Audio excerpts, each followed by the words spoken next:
গ্রিনল্যান্ডের সম্পূর্ণ নিয়ন্ত্রণ ও পূর্ণ ক্রয় নিয়ে সমঝোতা না হলে ইউরোপীয় মিত্রদের ওপর অতিরিক্ত শুল্ক আরোপের হুমকি দিয়ে যুক্তরাষ্ট্রের প্রেসিডেন্ট ডোনাল্ড ট্রাম্প চাপ সৃষ্টি করেছেন। অতিরিক্ত শুল্ক আরোপের এই হুমকির পর ট্রাম্প বলেছেন, বিশ্ব শান্তি বর্তমানে ঝুঁকিতে আছে।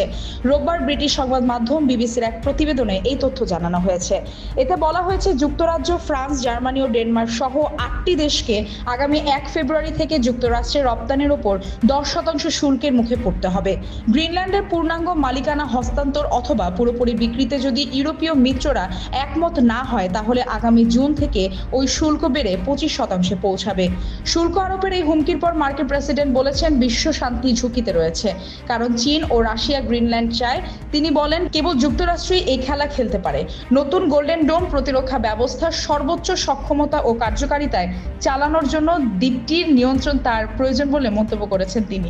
যুক্তরাজ্যে প্রধানমন্ত্রী কিয়ার স্টারমার বলেছেন, গ্রিনল্যান্ডের ভবিষ্যৎ সম্পর্কে সিদ্ধান্ত নেওয়ার অধিকার গ্রিনল্যান্ড ও ডেনমার্কের জনগণেরই। এদিকে ট্রাম্পের গ্রিনল্যান্ড নিয়ে করা বিতর্কিত দাবির পর গ্রিনল্যান্ডের রাজধানী নুকে হাজার হাজার মানুষ বিক্ষোভ সমাবেশ করেছেন। এই সময় তাদের হাতে বিভিন্ন রকমের প্ল্যাকার্ড ছিল।